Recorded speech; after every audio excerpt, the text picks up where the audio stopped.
To Faisalabad programme news night के साथ मैं हूं आपका मेज़बान मोहम्मद बिलाल डोगर। आज बात करेंगे प्लास्टिक इंडस्ट्री के ऊपर। इनके मुताबिक ये फैसलाबाद की दूसरी बड़ी इंडस्ट्री है टेक्सटाइल के बाद, और ये पाकिस्तान की दरामदात के अंदर अपना बड़ा हिस्सा भी डाल सकते हैं। इन्हें सपोर्ट की ज़रूरत है। इनके मसाइल हैं, रिसाइकलिंग के बड़े मसाइल हैं। मसाइल है क्या, सॉल्यूशंस क्या हैं, पहली बार प्री बजट प्लान्स भी पेश करने जा रहे हैं। क्या है सब कुछ आज के प्रोग्राम में सामने रखेंगे। मुख्तलिफ प्लास्टिक इंडस्ट्री के शोबे जो हैं उनसे वाबस्ता जो कारोबारी अफराद हैं उनको ऑन बोर्ड लेंगे, प्रोग्राम के अंदर शामिल करेंगे, उनकी सिफारिशात देखेंगे, उनके मसाइल देखेंगे कि वो आखिरकार कहते क्या हैं। प्रोग्राम के आगाज़ के अंदर जैसे कि मैंने अपनी इंट्रो के अंदर बताया कि प्लास्टिक इंडस्ट्री के मसाइल के हवाले से बात कर रहे हैं। मुख्तलिफ शोबाए ज़िंदगी से वाबस्ता लोगों को अपने प्रोग्राम के अंदर लेते हैं। मकसद उस शोबे को इन्हांसमेंट होती है, अदारों की मजबूती के हवाले से बात करते हैं। लेकिन ऐसे अदारे, ऐसे शोबे जो पाकिस्तान की मईशत के अंदर अपना किरदार अदा करने के लिए मौसर साबित हो सकते हैं, मौसर हिकमत अमली तय कर सकते हैं, उनका बहुत अहम रोल होता है उनको प्रमोट करने के अंदर। प्लास्टिक इंडस्ट्री एक ऐसी इंडस्ट्री है जिसके हवाले से बहुत सारे मसल्स मौजूद हैं उनके अंदर। वो अपना पोटेंशियल दिखा भी सकते हैं, लेकिन कहीं ना कहीं पोटेंशियल जो है उसे रोक दिया जाता है। जो मसाइल जो हैं, जब कुछ पॉलिसी ना होने की वजह से मसाइल जो हैं वो आन खड़े होते हैं, और जिसकी वजह से बैक फुट पर वो इंडस्ट्री जाती नजर आती है। सबसे पहले हमारे साथ इंडस्ट्री से मौजूद कुछ लोग मौजूद हैं, दोस्त मौजूद हैं, इनसे बात का आगाज़ करेंगे। अस्सलाम वालेकुम जी। वालेकुम सलाम। अपना पहले तारुफ करवा दें, कौन सी इंडस्ट्री से हैं और जी मैं आदम जी पाइप से हूँ। कैसे देखते हैं कि इस वक्त अगर हम देखा जाए तो प्लास्टिक इंडस्ट्री को कौन से मसाइल दरपेश हैं, और कीमतों का दादोशुमा लगाएं तो महंगाई की शरह का इस इंडस्ट्री के ऊपर या जो इंपोर्ट एक्सपोर्ट की चीज़ें हैं इसके ऊपर कितना फ़र्क पड़ा? असल में बहुत सारे मसाइल जो हैं वो मैन्युफैक्चरर्स को भी हैं और आवाम को तो हैं ही हैं, क्योंकि रेट जो है कंट्रोल नहीं हो रहे बहुत, यानी आए दिन जो हैं इनके रेट को डॉलर तो अभी कुछ स्टेबल है, लेकिन इसके बावजूद जो है इंपोर्टर है वो यानी पीछे से जो स्कैन बढ़ रहा है उसकी वजह से रेट बहुत ऊपर जा रहे हैं, कुछ कंट्रोल में नहीं आ रहा। अभी कुछ जिस पे पहले ये होता था कि कोई इंपोर्टर अगर कोई खाम माल मंगवाता है तो वो यानी उसका आने तक उसका रेट बढ़ता था। अब ये होता है कि माल अभी इंपोर्ट भी नहीं किया, पीछे से स्कैन ऊपर हुआ है तो साथ ही इधर से जो है ना 400-500 300-400 रुपये बोरी का रेट फ़र्क आ रहा है, जिसकी वजह से जो है ना वो आए दिन रेट ऊपर करने पड़ रहे हैं। बिजली के मसाइल हैं, बिजली के यूनिट रोज़ बढ़ रहे हैं, पेट्रोल के उसी के साथ सारा कुछ रिलेशन है, वो कोई चीज़ कंट्रोल में नहीं आ रही। आए दिन हमें जो है ना हर वीकली इसका रेट अबव करना पड़ रहा है, जिसकी वजह से अवाम भी बहुत परेशान है, हम भी बहुत परेशान हैं। रॉ मटेरियल कौन कौन सा ऐसा है जो कि ख़ास तौर पर ज़्यादा आपका बाहर से इंपोर्ट हो रहा है, और अगर पाकिस्तान में बनने वाली कौन सी चीज़ें हैं, और कौन सी ऐसी चीज़ें जो वहाँ से अगर इंपोर्ट ना करें यहाँ बन सकती है लेकिन हुकूमती मदद दरकार है? देखें अभी सवाए जो हमारा पीवीसी रेज़न ही इधर बनता है उसमें भी जो है ना वो उनकी मोनोपोली है, सिर्फ एक ही कंपनी इसको बना रही है, बाकी सारा इंपोर्ट करना पड़ता है। अगर कोई इंपोर्ट कर लेता है तो फिर कंपटीशन इनका होता है, अदरवाइज़ नहीं होता। वो अगर इंपोर्ट ना हो तो फिर इनके रेट अपनी मर्ज़ी से ऊपर जाते हैं। तो बाकी तो इसके सारे जितने भी केमिकल्स हैं, दूसरे हैं, वो कलर्स हैं, हर चीज़ जो है वो इंपोर्ट होती है, यहाँ पे तो कुछ भी नहीं इसका बन रहा। अच्छा, रिसाइकल इंडस्ट्री इस पूरे शोबे से व्यवस्था बड़ी अहमियत की हामिल है, लेकिन उनमें से कोई भी वो है रजिस्टर्ड होने के लिए तैयार नहीं है, या रजिस्टर नहीं होते, और हुकूमत आप लोगों के ऊपर जोर डालती है कि आप लोग सिर्फ रजिस्टर्ड से माल उठाएं रिसाइकल वाला। इसके अंदर क्या मुश्किल होती है? रिसाइकल का चूँकि हम तो इधर से रिसाइकल बिल्कुल भी करते नहीं हैं, हम तो बिल्कुल न्यू रेज़न का वो ही माल मैन्युफैक्चर करते हैं। तो लेकिन इसके भी काफ़ी सारे मसाइल हैं, यानी पहले जैसे ये एक्सपोर्ट भी होता था अब वो भी नहीं है, लेकिन ऐसे भी कुछ मसाइल हैं। ये हमारे इधर भाई हैं तारक साहब, ये रिसाइकलिंग का करते हैं, ये आपको इसमें बेहतर जो गाइड करेंगे इंशाल्लाह। तारक साहब तो पहले बढ़ूंगा, उनसे पहले एक दोस्त मौजूद है। अस्सलाम वालेकुम। जी वालेकुम सलाम। अपना तारुफ करवा दें इंडस्ट्री का नाम। जी मेरा नाम Salim Chaudhry, premier packing industry से मैं हूँ ओनर। अच्छा, क्या इस वक्त मुश्किलात दरपेश हैं अगर हम आपके लिए, क्योंकि डेफिनेटली पूरी दुनिया के अंदर शॉपिंग बैग या शॉपिंग बैग्स जो हैं जो शॉपर वो चलते हैं, लेकिन उसके एक मैकेनिज़्म तैयार है, यहाँ मैकेनिज़्म भी है। मैं इससे पहले भी प्रोग्राम एक बार किया तकरीबन साल पहले, तो जो इंडस्ट्री वाले थे वो कह रहे थे हम मैकेनिज़्म तैयार करने के लिए, काम करने के लिए तैयार हैं, हुकूमत हमें फैसिलिटेट करे, हमें रूल एंड रेगुलेशन दे, हमें पॉलिसी दे। तो हुकूमत के एंड पे आप क्या समझते हैं जो चीज़ें उनसे दरकार हैं वो नहीं कर रहे, और आप लोगों की तरफ से जो हो रहा है वो कर रहे हैं, लेकिन क्या क्या ऐसे मसाइल हैं जिसकी वजह से इस वक्त इस इंडस्ट्री के ऊपर स्याह बादल छाए हुए हैं? मैं इस सिलसिले में बात करने के लिए आपको थोड़ा सा तफसील से गुफ्तगू करना चाहता हूँ। ग्राउंड रियलिटी ये है कि कोई भी जो इंडस्ट्री है ना वो मुल्क की बैकबोन होती है। हमारे मुल्क की बैकबोन है टेक्सटाइल इंडस्ट्री। टेक्सटाइल इंडस्ट्री को हुकूमत बहुत अच्छा समझती है, सारी मराहत भी टेक्सटाइल इंडस्ट्री के लिए हैं, जबकि इसके साथ ही अगर दूसरी कोई लीडिंग इंडस्ट्री देखी जाए तो वो प्लास्टिक इंडस्ट्री है। 30 लाख के लगभग पूरे पाकिस्तान में लोग एम्प्लॉई हैं प्लास्टिक इंडस्ट्री के, जबकि हुकूमत की नज़र में तो ये बिल्कुल भी कोई अदारा, कोई चीज़ ही नहीं है। कोई मराहत हुकूमत की नज़र में प्लास्टिक इंडस्ट्री के लिए किसी भी बजट में नहीं रखी जाती, बिल्कुल इसको इग्नोर किया जाता है और ये बिल्कुल यतीम होकर रह गई है। इतने ज़्यादा मसाइल का शिकार हैं हम लोग।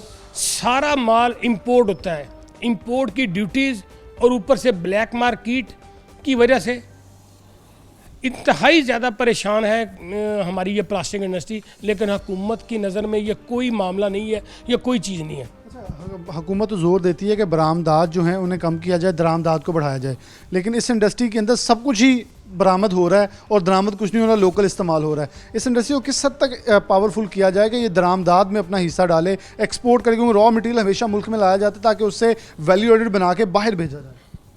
चाइना 30% इंपोर्ट करता है, 70% एक्सपोर्ट करता है। हमारे इधर कोई स्किल्ड लेबर नहीं है, किसी ने हमारे कोई स्किल्ड लेबर के लिए कोई अदारा ऐसा नहीं तैयार किया, कोई हमारे ऊपर कोई नई हुकूमत की कोई वर्किंग ऐसी कि हमको भी तैयार किया जाए उस लेवल के ऊपर। हमारी भी चीज़ एक्सपोर्ट हो सकती है, प्लास्टिक इंडस्ट्री की हर चीज़ एक्सपोर्ट हो सकती है, कोई ज़रूरी नहीं है टेक्सटाइल ही एक्सपोर्ट हो सकता है। तुर्की देख लें, चाइना देख लें, ईरान देख लें, उन्होंने अपनी एक्सपोर्ट कहाँ पे कहाँ ले गए, सिर्फ प्लास्टिक इंडस्ट्री में। प्लास्टिक इंडस्ट्री उनकी वो लेवल के ऊपर बूम करेगी कि टेक्सटाइल के बराबर आ गई। अगर हमारे ऊपर भी प्लास्टिक इंडस्ट्री के ऊपर भी हुकूमत थोड़ा सा दस्ते शफकत रख दे तो इंशाल्लाह इनको रेवेन्यू जनरेट करने में बराबर हम पल्ला बन जाए, प्लास्टिक इंडस्ट्री भी टेक्सटाइल इंडस्ट्री के बराबर। लेकिन अगर हुकूमत ये थोड़ा सा दस्ते शफकत रख दे, बजट में हमारे लिए कुछ थोड़ा सा नवाज़शात कर दें, सारी नवाज़शात टेक्सटाइल इंडस्ट्री के लिए। हम सिर्फ बहरान का शिकार हैं और बहरान में नीचे जाते जा रहे हैं, हमारे लिए कोई मराहत नहीं है। अच्छा, वैसे आप कह रहे हैं टेक्सटाइल इंडस्ट्री, मैं क्योंकि उन्हें भी देख रहा हूँ, उन्हें भी कवर करता हूँ, तो अमूमन उनकी भी आजकल शिकायत और रोना रप्पा ही शुरू है। वैसे पंजाबी में जो कहते हैं कि वो भी इस वक्त गीत गा रहे हैं रोने के, कि इस वक्त जो आहो बका उनकी जारी है कि मराद के नाम पे ऐलानात होते हैं लेकिन मिल उन्हें भी कुछ नहीं रहा, वो भी ये कह रहे हैं। यही एक बात है कि हमारे इधर जो है ना, हम चाहते हैं जमहूरियत रहे, लेकिन जमहूरियत सिर्फ अब नारों तक महदूद है। उसके नीचे जो मराद जो कुछ देने वाली बात है वो ज़ीरो हो चुकी है। अब जमहूरियत चाहते तो हैं, लेकिन जमहूरियत हमें आवाम को कुछ दे भी तो सही ना। अब इसीलिए हर इंडस्ट्री वाला, हर टेक्सटाइल वाला हो, प्लास्टिक वाला हो या केमिकल वाला कोई भी हो, वो हर बंदा परेशान है कि सिर्फ हर चीज़ नारों तक महदूद है, हमें इस सिलसिले में कुछ नहीं दिया जा रहा। अगर हमें भी प्रॉपरली टेक्सटाइल के मुताबिक टेक्सटाइल जितनी ही मराद दे दी जाए, मैं गारंटी दे के कहता हूँ हम टेक्सटाइल के बराबर इनको रेवेन्यू जनरेट करके देंगे इंशाल्लाह। टेक्सटाइल के बराबर रेवेन्यू जनरेट करके देंगे, एक अच्छी और बड़ी बात। डेफिनेटली हमें भी एक नई, क्योंकि डेफिनेटली जब डेलीगेशंस आते हैं तो वो ये कहते हैं टेक्सटाइल के अलावा आप क्या दे सकते हैं, आप क्या एक्सपोर्ट कर सकते हैं, और हमेशा से नए वेंचर्स जो हैं उनको देखना चाहिए ताकि यहाँ से हम कुछ नया लेके जाएँ और नया आगे लेके आएँ। वालेकुम सलाम। कौन सी इंडस्ट्री से, क्या आपका नाम? मैं तारिक प्लास्टिक से, मियाँ तारिक मेरा नाम है, कारखाना बाज़ार का मैं प्रेसिडेंट भी हूँ। अच्छा तारिक साहब, आपका मुझे पता चला था आप जो रिसाइकलिंग है उस शोबे से बसते हैं। रिसाइकलिंग शोबे को कहा जाता है कि आप इनको कहा जाता है कि उनसे लें जो रजिस्टर्ड हैं, लेकिन रिसाइकलिंग वाले रजिस्टर्ड नहीं होते। इस वक्त मसाइल असल दरपेश है कि आपके ख्याल में आपके शोबे को रिसाइकलिंग वालों को, मेरा शोबा प्लास्टिक से भी आप वाबस्ता हैं, लेकिन रिसाइकलिंग जो है उसके अंदर मेन वजूहात क्या है जिनकी वजह से जो इस वक्त मसाइलस्तान बना हुआ है?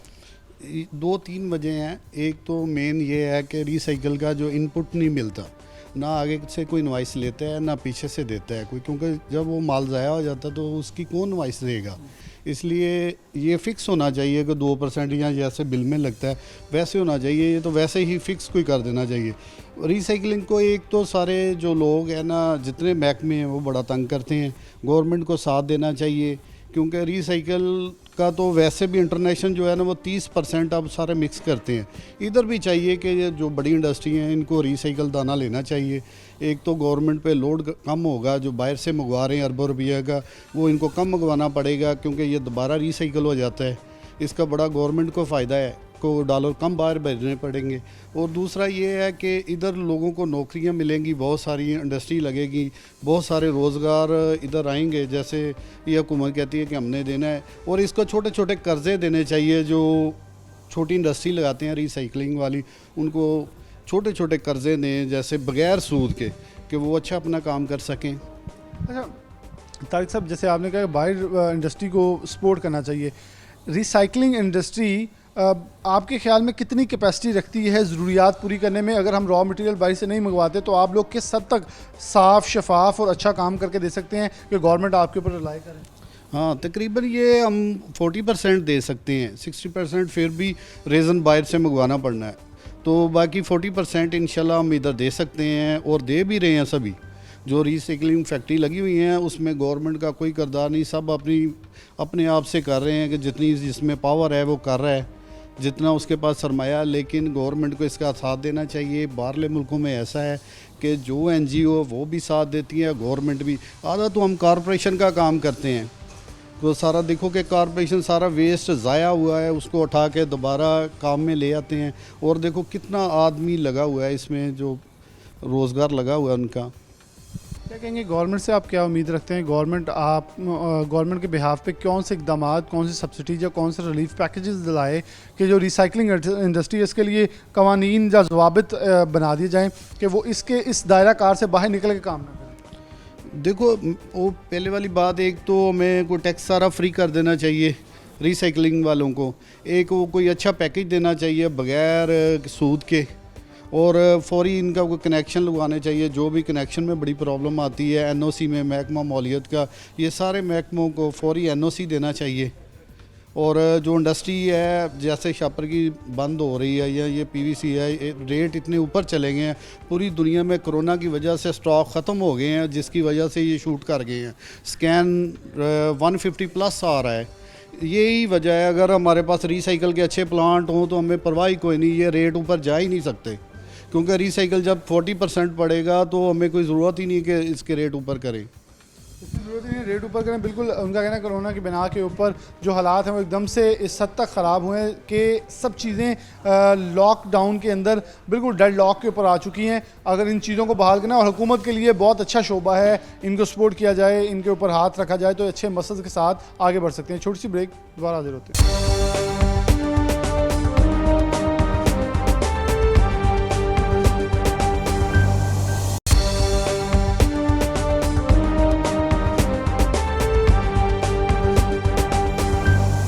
वेलकम बैक नाज़रीन, दोबारा से प्रोग्राम के अंदर खुशामदीद कहते हैं। प्लास्टिक इंडस्ट्री के मसाइल के हवाले से बात कर रहे हैं। प्लास्टिक इंडस्ट्री से वाबस्ता लोग हमारे साथ दूसरे हिस्से में मौजूद हैं, एक और फैक्ट्री में मौजूद हैं। हमारे साथ शॉपिंग बैग से, रबर प्लास्टिक से और पाइप इंडस्ट्री जो प्लास्टिक की है उसके लोग मौजूद हैं। सबसे पहले शॉपिंग वाले लोग, शॉपिंग बैग वाले लोग मौजूद हैं, इनसे बात करते हैं। अस्सलाम वालेकुम। वालेकुम अस्सलाम। साहब, इस वक्त मसाइल जो शॉपिंग इंडस्ट्री है, शॉपिंग बैग के आपसे पहले भी प्रोग्राम कर चुका मैं। बैग जो है आपने कहा था हम तैयार हैं काम करने के लिए, लेकिन गवर्नमेंट फिर उन लोगों को हटवा दे जो गैर कानूनी तरीके से बेचेंगे, या फिर एक कानून इंप्लीमेंट कर दे। एक बहुत छोटी सी आपने सिफारिश की थी, एक कानून की इंप्लीमेंटेशन दे दे, सब काम करेंगे। आखिर गवर्नमेंट के एंड पे नेग्लिजेंस रह क्यों जाती है? गवर्नमेंट पहले तो कोई पॉलिसी नहीं दी शॉपिंग बैग्स के लिए, पॉलीथीन बैग्स के लिए। हम टीवी पे सुनते हैं कि ये बंद हो गया, हमें प्रॉपर अभी तक किसी ने एड्रेस नहीं किया। हमारी एसोसिएशन ने रब्ता किया है, उन्होंने कहा कि पंजाब गवर्नमेंट कोई बाकायदा कानून बनाए और हमें ऑन बोर्ड ले, हमें बताए कि आप क्या लोग चाहते हैं। जैसे खौफ और हरास इन्होंने फैलाया हुआ है, हमने तो काम अपने थोड़े से कम कर दिए हैं, उसके अगेंस्ट स्मगलिंग शुरू हो गई है। जब स्मगलिंग होगी तो गवर्नमेंट को ना टैक्स मिलेगा ना लोगों को रोज़गार मिलेगा। और गवर्नमेंट की एक बेहंगम सी पॉलिसी है, दुनिया में कहीं भी अभी फौरी तौर पे बंद नहीं हुआ, इसका भी मतबादल प्रॉपर नहीं है। जो प्रॉपर हैं कोशिश कर रहे हैं, पेपर बैग है वो भी बहुत महंगा है और माहौल के लिए वो भी नुकसानदेह है। कपड़े का बैग है वो भी अभी इतना कामयाब नहीं है। प्लास्टिक बैग में जो हमें प्रॉब्लम आ रही है, हमारे जैसे मुल्कों की आ रही है, वो अदारों की नाकामी है कि वो वेस्ट को, प्लास्टिक वेस्ट को प्रॉपर तरीके से कलेक्ट नहीं कर पाते। और इसका मतलब ये नहीं कि उसको इंडस्ट्री को ख़त्म कर देना चाहिए। अगर दुनिया में कहीं बंद होगी तो हम भी बंद कर देंगे। अगर आपने फ़ैसला कर लिया बंद करनी है तो हमें बताएं, यार आपको साल में 2 साल में ये बंद करनी है, हम मुतबादल अपने इंतज़ाम कर लें। तो लेकिन ये है कि जैसे ये गवर्नमेंट हमें परेशान कर रही है, जैसे हमें पता चलता है मीडिया से जो मसाइल का, स्मगलिंग हो रही है, ना वहाँ पर सेल टैक्स गवर्नमेंट को मिलता है, ना कोई टैक्स को मिलते हैं, रेवेन्यूज़ जनरेट होते हैं, बल्कि हमारी अपनी लेबर महंगाई के दौर में बेरोज़गार हो रही है। क्योंकि कोरोना के अंदर बहुत सारी लेबर्स को ज़रूरत थी, फैक्ट्रीज बंद भी हुई, फैक्ट्रीज चली भी। कोरोना के बाद बहुत सारी इंडस्ट्री ने हमें ये कहा कि हमें बेल आउट पैकेजेस दिए हैं, वो पूरी दुनिया में मिले। आप क्या समझते हैं इस इंडस्ट्री को बेल आउट पैकेजेस के साथ साथ किन चीज़ों की ज़रूरत थी, लेकिन गवर्नमेंट एक सख्त पॉलिसी इंप्लीमेंट कर दी? देखें, हमारे को बेल आउट, हमारी इंडस्ट्री को नहीं कहती कि हमें बेल आउट प्रोग्राम्स दिए जाएं। बात ये है कि वो कहते हैं कि भाई हमें जो है गवर्नमेंट हमें लोन्स वगैरह दें और इस इंडस्ट्री को इस तरीके से किया जाए कि हम एक्सपोर्ट कर सकें। और नंबर 2 ये है कि मैं देख रहा हूँ कि चाइना, इंडिया, वो यूरोप और अमेरिका में प्लास्टिक बैग्स बनाकर एक्सपोर्ट करते हैं। नंबर 2, हमारे मुल्क में रॉ मटेरियल बनाने का कोई कारखाना नहीं लगा। अगर हमारे मुल्क में रॉ मटेरियल के कारखाना लगेंगे तो हमारा इंपोर्ट बिल कम होगा और इस वजह से हमारी कॉस्ट कम होगी। जैसे दुनिया में रेट बढ़ते हैं और यहाँ पर फ़ौरन बढ़ जाते हैं। अगर ये मटेरियल, रॉ मटेरियल के कारखाने अगर पाकिस्तान में लगें तो ये पेट्रोलियम की बाई प्रोडक्ट है, तो बाहर से जो मटेरियल मंगवा के रॉ मटेरियल इधर बने, उस वजह से कॉस्ट भी कम होगी, रोज़गार भी मिलेगा और हमारे डॉलर हमें स्पेंड करने पड़ते हैं उससे भी हम बचेंगे। हमारे साथ इमरान साहब मौजूद है, शाह साहब मौजूद हैं, इनसे बात करें। वालेकुम अस्सलाम। शाह साहब, आप भी प्लास्टिक शॉपर, जो शॉपिंग बैग है उससे वाबस्ता हैं, क्या हमारे पास कैपेसिटी है कि हम इन शॉपिंग बैग्स को अच्छी क्वालिटी का बना के बाहर एक्सपोर्ट कर सकें? अल्हम्दुलिल्लाह हमारे मुल्क में पहले ही अच्छी क्वालिटी के, प्राइम क्वालिटी के ये माल बन रहा है। हमारा प्रॉब्लम जो गवर्नमेंट ने फैक्ट्री बंद करने के लिए है वो उनका सही डिसीजन नहीं है। हमारे यहाँ प्लास्टिक की जो सबसे लो कॉस्ट है वो इस वक्त पैकिंग मटीरियल में इस्तेमाल हो रही है और पैकिंग मटीरियल के बगैर ना एक्सपोर्ट हो सकती है ना कोई और पैकिंग हो सकती है। कितने सालों से आप वाबस्ता हैं इस फील्ड? मैं इस साल से 22 साल से वाबस्ता हूँ जी। और ये 22 सालों में पहली बार ऐसा क्यों महसूस किया गया कि ये गैर कानूनी काम है? और हुकूमत के मैं हर हुकूमत के लिए कहता हूँ, कारोबार बंद करना या अदारे बंद करना क्यों वजह बन जाती है? उनको तस्दीक करना, उसकी बेहतरी करना क्यों मलहूज़ खातिर रखा जाता है? ये हुकूमत की नालायकी है जी, इनके डिपार्टमेंट्स की, कि ये इन्होंने गलत ट्रैक पर हुकूमत को एडवाइस किया है। हमारे प्राइम मिनिस्टर साहब इस मुल्क को बेहतरीन तरीके से इंडस्ट्रियलाइज करना चाहते हैं। रॉ मटेरियल सारा के सारा इंपोर्टेड है, ज़ाहिर है इंपोर्टेड मटेरियल जब आएगा उसकी कॉस्ट भी तो बढ़ेगी। हम डॉलर की वजह से काफ़ी परेशान हैं और आज डॉलर की वजह से हमारे यहाँ बहुत ज़्यादा प्राइसेस बढ़ चुकी हैं। अगर हुकूमत इंसेंटिव दे, रीसाइकल सिस्टम को अपना लें और बजाय कि सड़कों में या खालों में फेंकने के, इसको रीसाइकल में बनाकर कलर वाइज माल सेल करें तो हमारी इंटरनेशनल मार्केट में भी बेहतरी होगी, क्योंकि पूरी दुनिया में रीसाइकल से माल चलता है, सिर्फ पाकिस्तान में ही नहीं चलता, क्योंकि अवेयरनेस नहीं है, ना हुकूमत ने कोई इंसेंटिव दिया है। बहुत सारे ममालिक में लोगों ने, हुकूमत ने मशीनें लगाई हैं, आप बोतल डालें वो आपको पैसे देती हैं कि आपने एक अच्छा शहरी होने का किरदार अदा किया। जी बिल्कुल सही है। हमारे यहाँ पॉलिसी नहीं है, हमारे यहाँ सिर्फ बयानबाजी है, हम ये कर देंगे वो कर देंगे, करने के लिए इनके पास कुछ नहीं है। करने के लिए इनके पास कुछ नहीं है। पाइप इंडस्ट्री से हमारे साथ दोस्त मौजूद हैं। वालेकुम सलाम। इस वक्त मैं आपसे भी वही सवाल दोहराऊंगा शॉपिंग बैग वालों से, क्या हमारे पास कैपेसिटी नहीं है कि हम अच्छा मटेरियल का और बहुत बेहतरीन मटेरियल का पाइप जो है बाहर एक्सपोर्ट कर सकें? जी बिल्कुल, हमारे पास कैपेसिटी है, हम एक्सपोर्ट कर सकते हैं। और मेरा ताल्लुक मास्टर पाइप इंडस्ट्रीज़ से है और मेरा नाम काशिफ है और हमने एक्सपोर्ट किया भी नाइजीरिया। तो जिस तरह एक्सपोर्ट के अंदर फैसिलिटीज़ दूसरों डिपार्टमेंट को दी जाती हैं उस तरह हमें भी दे। और एक मैं सबसे अहम चीज़ जो आपको बताना चाहता हूँ और हुकूमत के अदारों से भी रिक्वेस्ट करना चाहता हूँ कि हमारे पास PPRC, PP material, STB material या जो हम मेजर हमारी इंडस्ट्री का होल्ड है वो यहाँ पे मैन्युफैक्चरिंग नहीं हो रहा। जैसे एंग्रो PVC बना रहा है इस तरह ये गवर्नमेंट लेवल का है, ये आम आदमी का नहीं है काम कि वो ये काम कर सके। एंग्रो भी गवर्नमेंट के साथ इल्हाक है।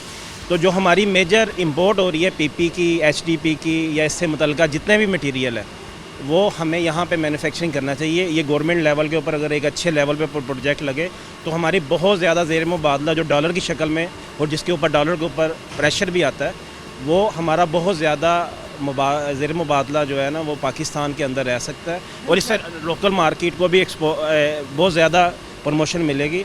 और इस तरफ गवर्नमेंट को सोचना चाहिए। हमारे साथ मिडल ईस्ट भी अटैच है तो हम उसके बहुत नज़दीक हैं। तो अगर हम चाहें ये गवर्नमेंट लेवल पे अगर ये प्रोजेक्ट स्टार्ट किया जाए तो ये बहुत ज़्यादा हमारे रोज़गार बन सकता है। और एक मैं अपनी इंडस्ट्री से मुतल्लिका पूरे बल्कि ये तमाम इंडस्ट्री से मुतल्लिका एक और चीज़ कहना चाहता हूँ कि गवर्नमेंट को चाहिए, ये पूरी दुनिया में है, आप बाहर के मुल्कों में हम गए भी हुए हैं, सब लोगों ने विज़िट भी किया हुआ है कि 1 विंडो ऑपरेशन होना चाहिए इंडस्ट्री के लिए। हमें हर डिपार्टमेंट में जाके अगर हमारी इवन रिन्यूअल भी होती है उसको भी हमें बहुत ज़्यादा तंग किया जाता है। और इसके अलावा बहुत ज़्यादा मामलात ऐसे हैं कि जिसको गवर्नमेंट अगर चाहे 1 विंडो कर दे, जैसे कोई 8-10 डिपार्टमेंट से हम रजिस्टर्ड हैं उनको 1 विंडो किया जाए, जब रिन्यूअल हो वो फ़ौरन उसका सिस्टम हमारे लिए इम्प्लीमेंट हो जाए। और इसमें हमें बहुत तंगी है इन चीज़ों के मामलात में लोकल इंडस्ट्री को लेके इस हवाले से काफ़ी मुश्किलात दरपेश हैं। प्लास्टिक रबर इंडस्ट्री से हमारे साथ दोस्त मौजूद हैं। प्लास्टिक रबर इंडस्ट्री में क्या क्या प्रोडक्ट्स बन रही हैं, उन प्रोडक्ट्स का मेयार क्या है, मसाइल क्या हैं और क्या इन्हांसमेंट चाहिए आप लोगों को? जी देखें, जैसे हमारा इदारा जो है ना वो पाकिस्तान में रबर पार्ट्स की मैन्युफैक्चरिंग कर रहा है। हम वो पार्ट्स यहाँ पे मैन्युफैक्चरिंग कर रहे हैं जो पार्ट्स इंपोर्ट होते हैं। ठीक है, रॉ मटेरियल हम सारा इंपोर्ट करते हैं, मशीनरी जितनी इंपोर्ट होती है उसके अलावा उसके सारे पार्ट्स यहाँ पे हम लोकली उसको डेवलप करते हैं। रॉ मटेरियल सारा इंपोर्ट होता है। इंडस्ट्री में मसाइल ऐसे हैं, इस किस्म के हैं कि जनाब आए दिन जो है ना वो प्राइजेज़ चेंज की जाती हैं। कभी बिजली की प्राइस बढ़ गई, कभी गैस की प्राइस बढ़ गई, उसमें एक तो रेट का जो है ना वो तयन करना बड़ा मुश्किल हो जाता है। दूसरे नंबर पे मसाइल जो इसके अलावा मसाइल हैं, स्किल्ड लेबर के प्रॉब्लम है। हमारे यहाँ पे स्किल्ड लेबर हमें नहीं मिलती। जैसे हम जाते हैं, चाइना जाते हैं और दूसरे ममालिक में जाते हैं, वहाँ पे जाके हमें पता चलता है कि देखें हर चीज़ का जो है ना वो उन्होंने यूनिवर्सिटीज़ बनाई हैं, एक अच्छे लेवल पे उनको जो है ना प्रमोट किया जाता है, बंदों को तैयार किया जाता है। यहाँ पे हमारे ऐसा कुछ भी नहीं है। यहाँ पे हमारे पास अक्सर पॉलीमर इंजीनियर्स आते हैं, इंटर्नशिप के लिए आते हैं या वैसे, यकीन करें आप कि उनको पता ही कुछ नहीं होता कि हमने जो है ना वो करना क्या है। हालांकि वो एक पॉलीमर इंजीनियर जो है ना बन के आया है एक इदारे से, अच्छे इदारे से पढ़ के आया, लेकिन उनको पता ही नहीं है कि हमने जो है ना वो करना क्या है, इसमें एडिटिव्स कौन से ऐड होते हैं या इसको कैसे, इसको हमने जो है ना इसका प्रोसीजर क्या है, उनको इस चीज़ का पता ही नहीं है। तो खुदारा जो है ना इस चीज़ पे भी इनको तवज्जो देनी चाहिए ताकि हमारी आने वाली नस्ल जो है ना इस इंडस्ट्री में आए और लोगों को जो है ना वो फ़ायदा हो इसका। ये बिल्कुल ऐसे ही है जैसे आपने कहा हमारी आने वाली नस्ल आए। किसान का बच्चा किसान नहीं बनता क्योंकि उसको इतने इंसेंटिव्स नहीं मिलते, उसे कोई पुरकशिश चीज़ नहीं मिलती कि वो वहाँ जाके पैसे कमाए। बिल्कुल आपकी बात ठीक है। देखिए ना, जब आप इंडस्ट्री ऑलरेडी हमारे पास मौजूद है, लोग आएंगे, लोगों को जो है ना वो मौके मिलेंगे और फिर ही हमारे मुल्क की इंडस्ट्री रनिंग कंडीशन में रह सकती है। हर चीज़ हम 90% हम पहले मैन्युफैक्चरिंग कंट्री से बाइंग कंट्री पे तो आ चुके हैं। ठीक है, तो अगर ऐसा सूरत हाल रही तो 100% मैन्युफैक्चरिंग ख़त्म हो जाएगी। जब आपके पास आप रेट का ही तयन नहीं कर सकते आए दिन। अब ये देखें ना आप हमारी गवर्नमेंट के हालात कैसे हैं कि जो बिजली हमने पहले इस्तेमाल की हुई है उसके भी यूनिट्स जो है ना, जो उसके भी जो चार्जेस हैं वो हमसे लेते जा रहे हैं। तो कैसे उसको जो है ना जो बिल हम दे चुके हैं, हर चीज़ उसकी कंप्लीट क्लोज कर चुके हैं, उसको कैसे दोबारा जो है ना उसमें लेके आएँ, उसको कैसे लेके आएँ। बिल्कुल इनकी बात एक बड़ी खूबसूरत थी। जो बिजली इस्तेमाल कर ली है उसके बिल भी बाद में लग के आते हैं, जिसे फ्यूल एडजस्टमेंट प्राइसेस कहा जाता है। फ्यूल एडजस्टमेंट प्राइसेस के अंदर भी गवर्नमेंट खुद ही फैसले करके खुद ही इम्प्लीमेंटेशन की तरफ चले जाती है। जिन लोगों ने जिनको पता भी नहीं होता हमने इसमें इतनी बिजली यूज़ करनी है और बाद में इम्प्लीमेंटेशन होनी है। और ख़ास तौर पर जो लोकल इंडस्ट्री और बारहा रिक्वेस्ट कर चुकी है कि हमें सब्सिडी दी जाए, हमें भी बिजली के टैरिफ्स के अंदर रिलैक्सेशन दी जाए जैसे आप ज़ीरो रेटेड इंडस्ट्री को देते हैं। जब हमने इंडस्ट्री को मजबूत करना हो तो तमाम सेक्टर्स को यकसा रख के उनकी पॉलिसी बनाई जाती है, लेकिन यहाँ पॉलिसीज़ मुख्तलिफ होती हैं। टेक्सटाइल वालों को जैसे क्रेडिट दिया जाता है वो भी रो रहे हैं कि हमारी टेक्सटाइल पॉलिसी इंप्लीमेंट कर दी जाए ताकि हालात बेहतर हो जाए। एक छोटी सी ब्रेक, दोबारा हाजिर होती है।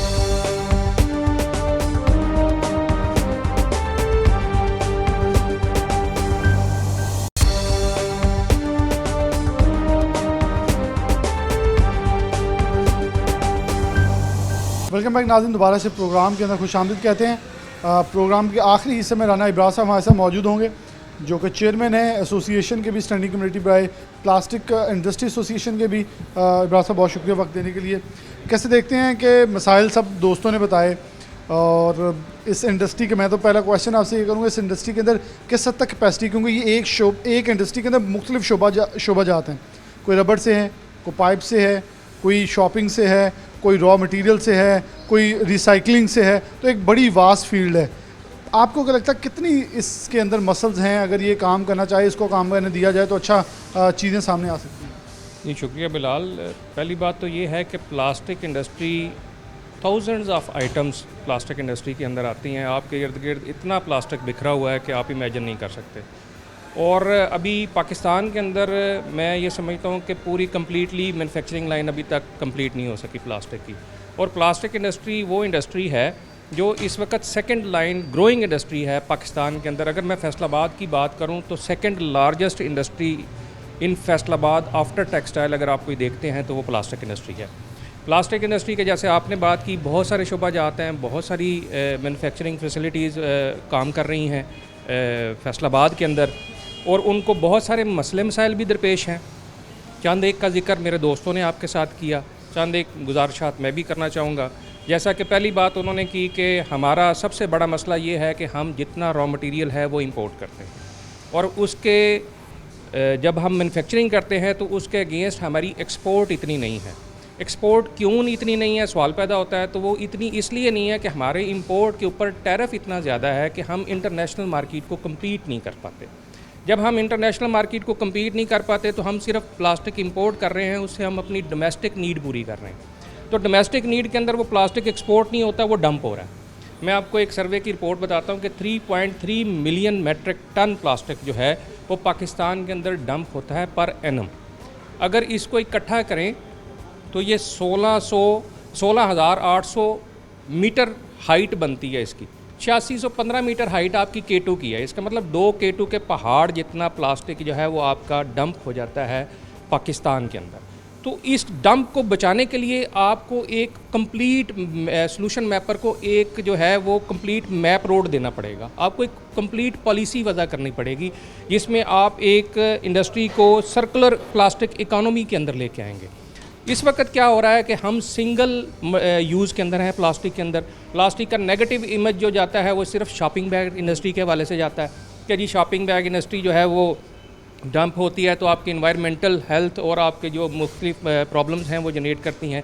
तो आप दूसरे ममालिक की मिसाल लें, यूरोप के अंदर जो है वो ज़ीरो जो है वेस्ट के ऊपर चला गया। यूरोप ज़ीरो वेस्ट के ऊपर जाने के लिए उसने पहले कल्चर डेवलप किया, उसने अपने लोगों को जो है अवेयरनेस दी कि आप प्लास्टिक को मल्टी वे यूजेस में लेके जाएं, ना कि आप सिंगल वे यूजेस में लेके जाएं। फिर आप लोगों को जो है वो इनकरेज करें, लोगों को आप जो है वो एजुकेट करें, एक कल्चर डेवलप करें कि आपका प्लास्टिक जो है वो उसकी सेग्रीगेशन हो, फिर वो रिसाइकलिंग इंडस्ट्री को जाए। रिसाइकलिंग इंडस्ट्री जो है हमारा छोटा सा शोबा होता है।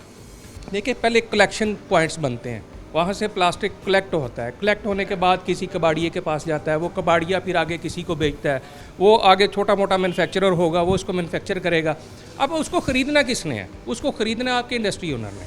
अब वो इंडस्ट्री ओनर के ऊपर गवर्नमेंट की तरफ से बैन है कि जी आप जो टैक्स पेयर है उससे वो प्लास्टिक ख़रीदें। जब वो प्लास्टिक का वो टैक्स पेयर है ही नहीं, हम उससे कैसे ख़रीद सकते हैं? इसका मतलब है कि हम उसको प्रमोट करने की बजाय उल्टा हम उसको जो है वो डिग्रेड कर रहे हैं कि ये शोबा जो है वो प्रमोशन की तरफ ना जाए। जबकि मैं ये समझता हूँ कि रिसाइकलिंग का जो शोबा है वो प्लास्टिक इंडस्ट्री में डॉक्टर की हैसियत रखता है।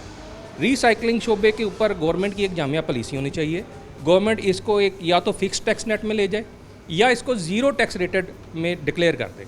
सेकेंडली गवर्नमेंट को चाहिए कि जो रिसाइकलिंग का शोबा है इसके लिए कोई ऐसे लोन्स जो हैं वो वज़ा करें जिससे ये शोबा प्रमोट हो।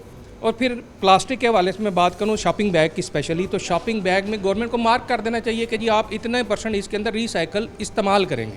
ये मैंने आपके सवालों से मैं बिल्कुल जवाब से वो 2 सवाल निकले हैं कि एक ही सवाल बनता है कि कवानीन तो गवर्नमेंट ने वज़ा करने हैं रिसाइकलिंग के हवाले से भी, प्लास्टिक बैग से हवाले से, और इंडस्ट्री के लोग तैयार हैं उन कवानीन के ऊपर अमल करने के लिए, लेकिन कोताही उधर से बढ़ती जा रही, लेकिन फिर बंद करने का हुक्म आता है, इन्हें बंद कर दिया जाए। माहौलियात की टीमें कहती बंद। और बिल्कुल मैं एक अपने नाज़रीन के सामने भट्टों की मिसाल देता हूँ कि महकमा माहौलियात ने एक बहुत बड़ी फेक रिपोर्ट शाया की जिसपे तमाम अफसरान भी मुअत्तल हुए। तो ऐसे जब हरकत होंगे आप तो फिर इंडस्ट्री को मोटिवेट करने की बजाय आप तो डिमोटिवेट करते हैं कि आप बंद करके काम घर चल दें। जी बिल्कुल ऐसा ही है। जैसा मैंने आपको बताया कि सेकंड लार्जेस्ट इंडस्ट्री है आफ्टर टेक्सटाइल इन फैसलाबाद। इससे हज़ारों लाखों लोगों का रोज़गार वाबस्ता है। अगर आप इसको एक शोबे को बंद करेंगे तो एक शोबे से मुंसलिक छोटे छोटे कॉटेज इंडस्ट्रीज़ बहुत ज़्यादा है। शॉपिंग बैग के अंदर कॉटेज इंडस्ट्रीज़ बहुत ज़्यादा बन गई है। फिर मैं आपको एक और बड़ी अच्छी एग्जांपल देता हूँ कि हमारे सोल्यूशन मैपर्स ने कह दिया कि जी आप बायोडिग्रेडेबल जो है वो शॉपर इस्तेमाल करें। बायोडिग्रेडेबल शॉपर के अंदर क्रोमियम एक एडिटिव है जो इस्तेमाल होता है। वो क्रोमियम एडिटिव जो है वो इतना हार्मफुल है आपकी हेल्थ के लिए कि इतना आपका आम शॉपिंग बैग नहीं है। उसके अंदर हमने दूध भी डालना है, उसके अंदर हमें दही भी लेके आना है, उसके अंदर सब कुछ लेके आना है जो हमारे नॉर्मल यूज़ में नॉर्मल यूज़ के अंदर आता है। आपकी जितनी फूड प्रोडक्ट्स हैं, आपके जितने रैपिंग रैपर्स हैं वो सारे प्लास्टिक बेस्ड हैं।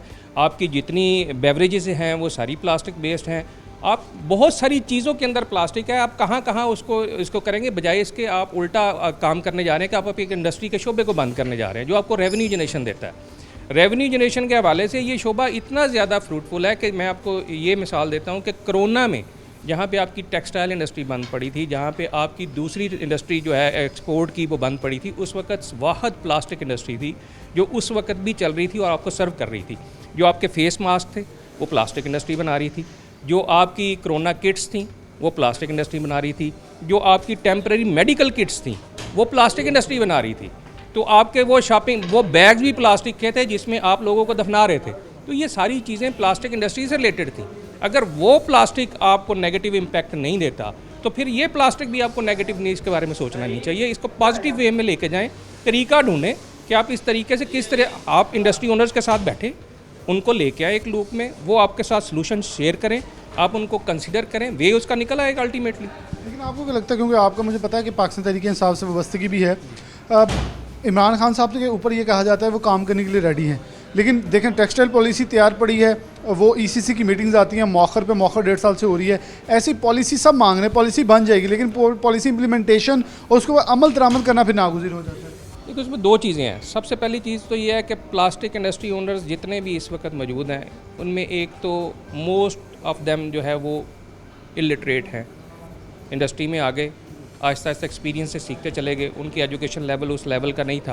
पहली दफ़ा फैसलाबाद के अंदर हमारे वर्दी प्रेसिडेंट हैं FCCI के इंजीनियर एहतशाम साहब, उन्होंने ये काम किया कि उन्होंने सारी स्टैंडिंग कमेटीज़ से तजावीज़ मांगी, प्री बजट तजावीज़, जिसमें हमने भी ये सारी जो बातें मैंने आपसे की हैं ये हमने बजट तजावीज़ चैम्बर के प्लेटफॉर्म से बाकायदा गवर्नमेंट को भेजी हैं।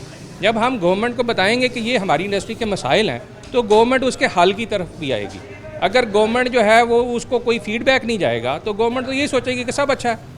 तो ये फीडबैक फ़र्स्ट टाइम हम फैसलाबाद से देने जा रहे हैं। हमने रिटन फॉर्म में वो तजावीज़ भी दी हैं और मसाइल भी बताए हैं, उनका सलूशन भी बताया है कि ये मसले मसाइल हैं, इनके ये हल हैं, आप इस पे हमारी सुने, आप इंशाल्लाह इनको हल करें तो आगे बेहतरी आ जाएगी। इसमें आगे बेहतरी आ जाएगी। बहुत शुक्रिया राना इब्राहिम साहब हमारे साथ मौजूद थे। बहुत ही कैटेगोरिकली तमाम जो स्टेक होल्डर्स हैं उनको ऑन बोर्ड लेते हुए हमने इस पर बात की। मसद मौजूद हैं, काम करने की सख्त मौजूद है, सिर्फ ज़रूरत इस अमर की है कि इनको सपोर्ट किया जाए। इन्हें सपोर्ट करते हुए इस हद तक इनके ऊपर एतमाद किया जाए कि पाकिस्तान की मौशत के अंदर अपना बेहतरीन किरदार अदा कर सकें। क्योंकि जो फिगर्स राना इब्राहिम साहब ने कही 2 K2 के पहाड़ जोड़ें तो इतना प्लास्टिक मेरे ख्याल में एक भी उससे आधा भी हम एक के बराबर में बचा लें, उसे रिसाइकिल कर लें तो बहुत बड़ी इंडस्ट्री के तौर पर हम सामने आएंगे और बिलाशुबा बाहर एक्सपोर्ट के तौर पर हम इसे इस्तेमाल कर सकते हैं, जिसमें हमारे ज़र मुबादला दरामदाद के अंदर जो है वो बड़ी तादाद में इजाफा देखा जा सकता है। इसी के साथ प्रोग्राम न्यूज़ नाइट से इजाज़त दीजिए। अल्लाह हाफ़िज़।